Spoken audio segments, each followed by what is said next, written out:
Palestinians in congested Gaza Strip continued to face wrath of Israeli military on Tuesday, taking first stage of revenge for Hamas militant groups' unprecedented, bloody weekend attack on Jewish state.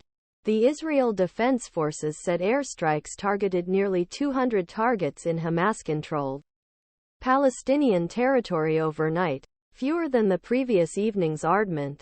But it was becoming increasingly clear that missiles were merely an opening salvo in what Israel promised would be a devastating blow. Israeli families were still reeling Tuesday from the brazen land, air and sea assault launched by Hamas on Saturday. The scale and brutality of the attack, which Israel says cost 1,000 lives, injured more than 2,500, and left 100 people held captive by Hamas, appears to have taken not only the Israeli people by surprise, but also their government. At least 14 U.S. citizens were among those killed in Israel, and an undetermined number were among hostages held by Hamas.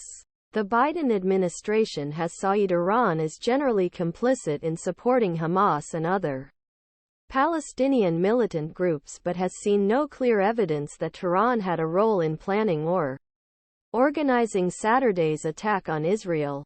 Prime Minister Benjamin Netanyahu said Hamas had started a war with the full support of his country's most vital ally, the United States, but promised that Israel will end it.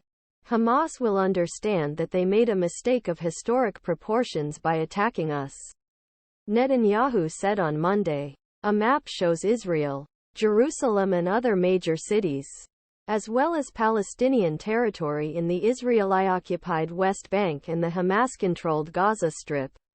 The first part of this effort was relentless airstrikes.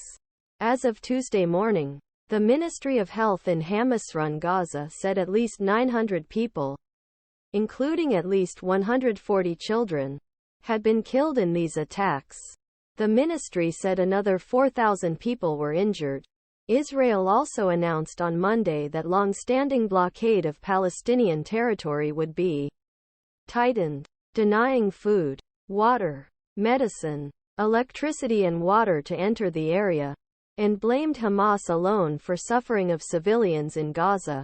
But blockade of Gaza and the prospect of further violence led United Nations High Commissioner for Human Rights Volker Turk warned on Tuesday international humanitarian law is clear obligation to exercise continued care, protect civilian populations and objects throughout attacks remains applicable. On October 9, 2023, a fireball exploded during an Israeli airstrike on Gaza City. MOHAMMED ABEDAFP Volker also suggested that Israel's strict blockade of Palestinian territory could itself be an illegal act. Implementation sieges that endanger lives of civilians by depriving them the goods they need to survive is prohibited under international humanitarian law, statement said. But rather than ease its offensive on Tuesday morning, Israel appeared poised to enter a new phase in its war against Hamas, as thousands of Israelis